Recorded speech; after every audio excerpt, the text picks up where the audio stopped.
오늘은 누가복음 17장 11절에서 19절까지의 말씀을 가지고 감사는 행복의 기준입니다 라는 제목으로 은혜를 나누겠습니다. 첫 번째, 감사는 인격의 기준입니다. 인격이란 사람으로서의 품격을 의미합니다. 그래서 감사가 있는 사람은 품격이 있는 사람입니다. 반면에 감사가 없는 사람은 품격이 없는 사람이 되는 것이죠. 잠언 31장 28절에 말씀하시기를 그의 자식들은 일어나 감사하며 그랬습니다. 어떤 아이들은요, 아침에 일어나자마자 짜증을 부립니다. 그러면 이 아이는 인격이 어떻습니까? 아침을 먹습니다. 그리고 엄마에게 감사하지를 않습니다. 그러면 인격이 좋은 아이인가요? 어떤 아이가 그럽니다. 엄마가 밥 주는 것은 당연하지 않습니까? 밥 안 주면 어쩔 겁니까? 뉴스에 보니까 부모가 아이들에게 밥도 주지 않고 놀러 가버린 경우가 있더라고요. 이 아이들이 몇 시간 동안이나 배가 고프니까 라면을 끓여 먹다가 집에 불이 나서 사망한 경우도 있었습니다. 사랑하는 여러분, 이 세상에는 당연한 것이 단 하나도 없습니다. 꼭 그래야 하는 것은 아니다라는 거죠. 그러므로 우리는 항상 감사하는 삶을 살아야 합니다. 어느 날 제가 집에 올라가려고 우리 아파트 1층으로 들어섰습니다. 저 앞에 엘리베이터가 문이 닫히고 있는 거예요. 그래서 제가 재바르게 달려갔습니다. 그런데 문이 닫혀버렸어요. 아이고, 또 한참을 기다려야 되는구나 싶었는데 한 2, 3초 후에 문이 열리는 겁니다. 그 안에 초등학생이 있었는데 그 초등학생이 제가 달려오는 것을 보고 문을 열어준 것입니다. 그래서 제가 엘리베이터에 타면서 이렇게 말했습니다. 고마워요 그랬어요. 사랑하는 여러분, 초등학생에게 고맙다라는 말을 잘 표현하는 것은 그 사람의 인격입니다. 상대방이 부자든지 가난한 자든지 강한 자든지 약한 자든지 나이가 많든지 나이가 적든지 간에 감사를 표현하는 것은 그 사람의 인격이라는 것입니다. 한번 큰 소리로 한번 따라하겠습니다. 나는 인격이 좋은 사람입니다. 나는 인격이 좋은 사람입니다. 그런데 여러분, 이게 인격이라는 것이 우리가 생각하는 것만큼 그렇게 잘 변하지를 못합니다. 한번 보세요. 작년에 감사한 사람은 올해도 감사합니다. 올해 감사한 사람은 아마도 내년에 감사할 것입니다. 그런데 작년에 불평한 사람이 있습니다. 그 사람은 올해도 불평합니다. 그리고 내년에도 불평할 확률이 매우 높습니다. 왜 그렇습니까? 인격이라는 것이 그렇게 쉽게 바뀌지 않기 때문에 그렇습니다. 그래서 불평하는 사람은 항상 불평을 합니다. 그러면 우리는 어떻게 해야 합니까? 나는 인격이 좋은 사람이라고 고백하는 거예요. 그리고 다른 사람에게 고맙다라고 표현을 하는 것입니다. 영화에 보니까 옛날에 한 장면이 기억납니다. 나는 악마다 그러면서요, 칼을 휘둘러 사람들을 마구 해치더라고요. 야, 스스로 악마라고 표현하는 그 사람은요, 악마가 하는 짓을 하더라고요. 반대로 나는 인격이 좋은 사람입니다 라고 고백하는 사람은 다른 사람에게 착한 일을 하게 되는 것입니다. 사랑하는 여러분, 그러므로 인격이 좋은 사람이 될 수 있기 바랍니다. 고맙다라는 말을 다른 사람에게 자주 할 수 있게 되기를 바랍니다. 한번 큰 소리로 고백하겠습니다. 감사는 인격의 기준입니다. 나는 인격이 좋은 사람입니다. 그렇게 될 줄로 믿습니다. 두 번째로 감사는 신앙의 기준입니다. 데살로니가전서 5장 18절 범사에 감사하라 그랬습니다. 이 말씀은 좋을 때뿐만 아니라 안 좋을 때도 감사하라는 말씀이지요. 배가 아픕니다.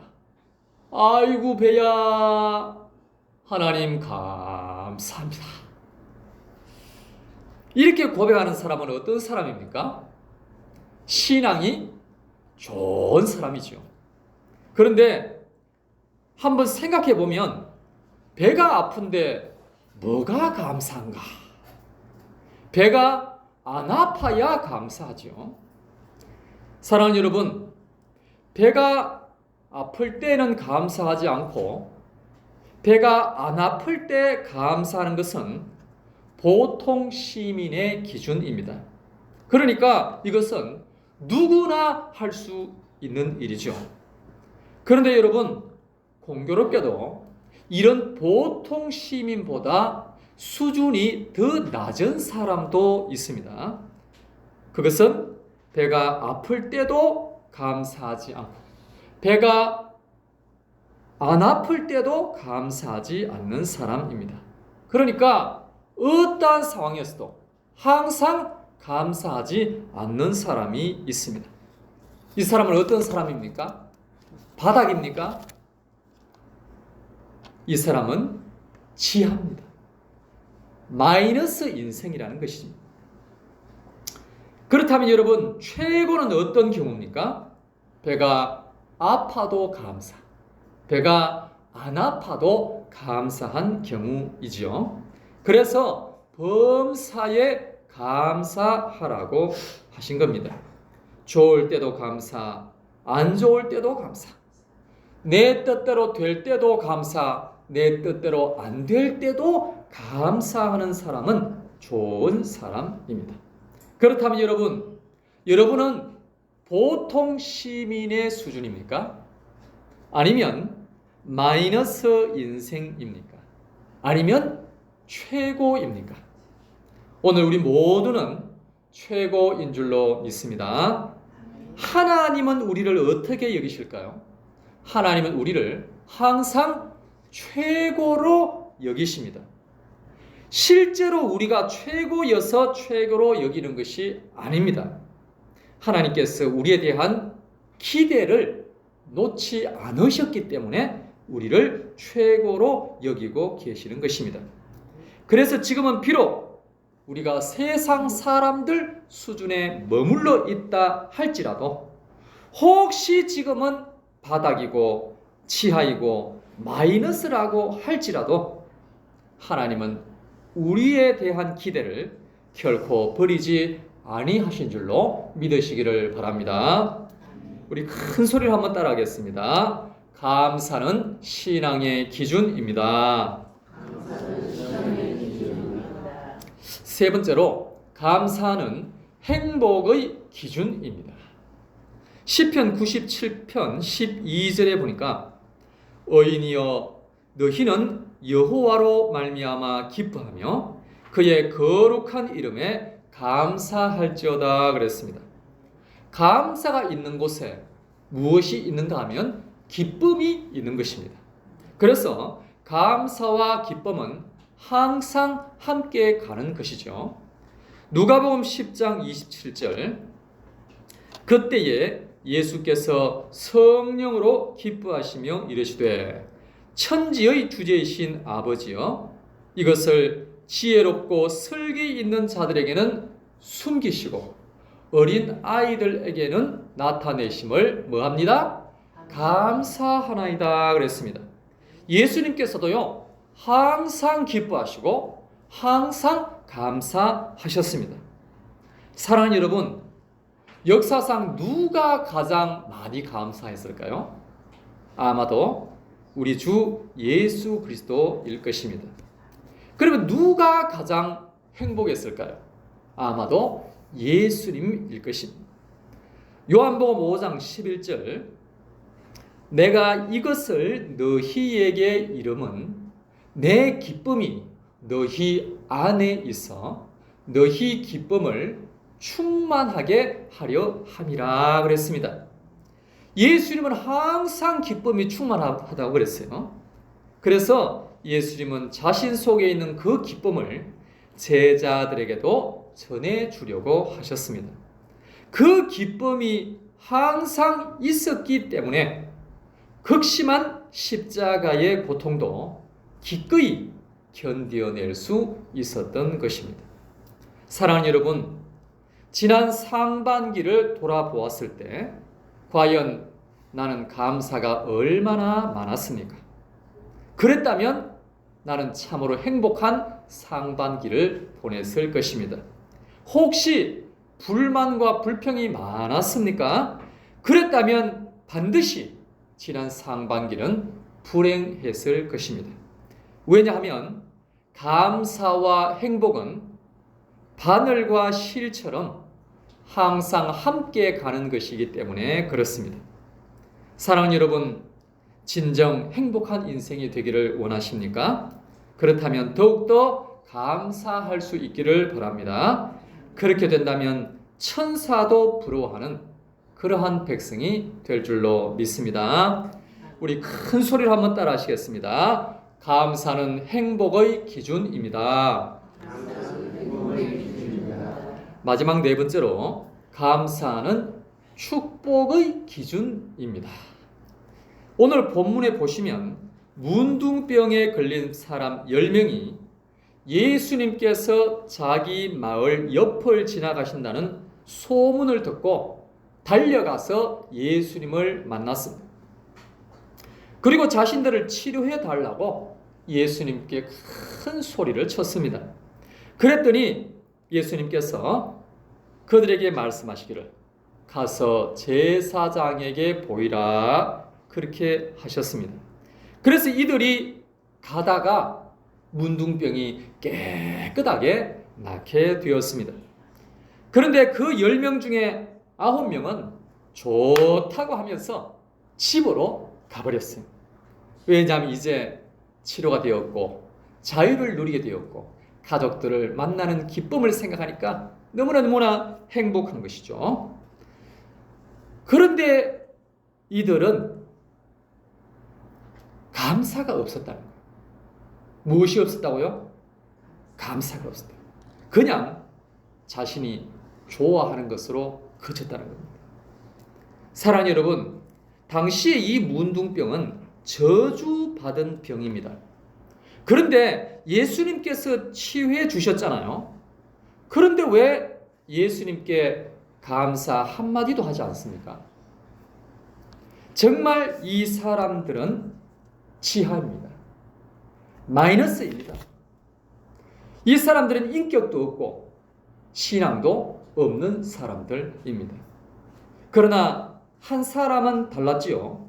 15절에 보면 그 중에 한 사람이 자기가 낳은 것을 보고 큰 소리로 하나님께 영광을 돌리며 돌아와 예수의 발 아래에 엎드려 감사하니 그는 사마리아 사람이라 그랬습니다. 사마리아 사람은 큰 소리로 하나님께 감사했어요. 그리고 큰 소리로 예수님께 엎드려 감사를 표현했습니다. 17절, 예수께서 대답하여 이르시되 10사람이 다 깨끗함을 받지 아니하였느냐? 그 9은 어디에 있느냐? 19절 보면 그에게 이르시되 일어나 가라. 내 믿음이 너를 구원하였느니라 그랬습니다. 사마리아 사람이 예수님께 감사를 표현했더니 구원을 선물로 받은 것입니다. 그렇다면 여러분, 구원받지 못한 9명과 구원받은 이 한 명의 차이가 무엇입니까? 그것은 바로 감사입니다. 감사한 자에게는 구원이라는 어마어마한 선물을 주신 것입니다. 그런데 여러분, 9명은 정말로 예수님께 감사한 마음이 전혀 없었을까요? 어떻게 인생 끝장인 문둥병에 걸렸다가 치료를 받았는데 전혀 감사하지 않을 수가 있겠습니까? 아마도 보통 시민이었다면 감사를 했을 겁니다. 그러므로 9명 중에서 일부라도 감사한 마음 있는 사람이 있었을 수도 있을 겁니다. 그러나 혹시 마음으로 감사를 한다 하더라도 그것을 표현하지 않으면 소용이 없습니다. 감사는 표현되어질 때 그 열매가 열리는 것입니다. 한번 보십시오. 사마리아 사람이 마음으로만 감사하고 집으로 간 것이 아니죠. 이 사마리아 사람은 마음으로 감사한 것을 예수님 찾아와서 표현을 했습니다. 엎드려서 표현을 했고 입술의 고백으로 표현을 한 것입니다. 그러므로 이 사람은 복을 받게 된 것이죠. 사랑하는 여러분, 우리는 하나님께 이 감사한 마음을 어떻게 표현을 하고 있습니까? 지난 한 주간 동안을 한번 생각해 보십시오. 하나님께 감사한 마음이 있었지요. 그것을 어떻게 표현을 하면서 지내오셨습니까? 지난 상반기가 다 지나갔습니다. 어떻게 감사를 표현하며 지금까지 오셨습니까? 기도로 고백하셨습니까? 소리 내어 고백하셨습니까? 찬양으로, 노래로 고백을 하셨습니까? 아니면 어떻게 표현을 하셨습니까? 어떤 방법으로든지 간에 감사가 고백되어질 때, 표현되어질 때 하늘의 신령한 복과 땅의 기름진 복이 임하게 될 줄로 믿습니다. 사람에게도 마찬가지입니다. 마음으로만 내가 감사하고 있지 내가 표현을 하지 않는다면 다른 사람이 알까요? 모를까요? 모릅니다. 어떤 분이 그러더라고요. 다 알아요 그러더라고요. 다 알아요. 그래서 제가 짓궂게 이렇게 말했습니다. 그러면 지금 내 마음이 어떤지 한번 맞춰보십시오. 그러니까 모르겠다 그러더라고요. 사람은요, 표현하지 않으면 압니까 모릅니까? 모릅니다. 그러니까 이 사람이 스파인지 간첩인지 도둑인지 사기꾼인지 강도인지 살인자인지 모르는 거예요. 안다면 피하지요. 모르니까 당하는 겁니다. 좋은 것도 마찬가지입니다. 좋은 것도 표현할 때 아하, 저 사람이 나에 대해서 감사한 마음이 많이 있구나 라는 것을 알게 된다라는 것입니다. 우리는 하나님이 아닙니다. 우리는 예수님이 아닙니다.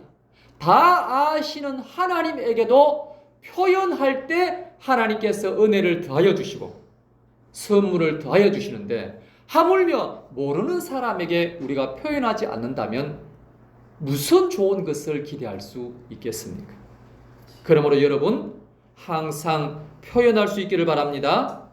어떠한 상황에서도 감사를 표현할 수 있기를 바랍니다. 그렇게 한다면 구원을 얻되 넘치는 복을 받게 될 줄로 믿으시기를 바랍니다. 한번 큰 소리로 따라하시겠습니다. 감사는 인격의 기준입니다. 감사는 신앙의 기준입니다. 감사는 행복의 기준입니다. 감사는 축복의 기준입니다. 믿습니까? 이제 합심하여 함께 기도하겠습니다. 기도하실 때 하나님, 지금까지 감사가 너무나 부족했던 것을 용서해 주시옵소서. 첫째는 하나님께 감사하게 하여 주옵시고, 둘째는 사람에게 감사하게 하여 주시옵소서. 그리하여 인격이 자라나고 신앙이 성장하게 하여 주시옵소서. 이전보다 더 행복한 인생이 되게 하여 주옵시고, 하늘의 신령한 복과 땅의 기름진 복이 넘치게 하여 주시옵소서. 다 같이 주의 한번 외치고 통성으로 기도하겠습니다. 주여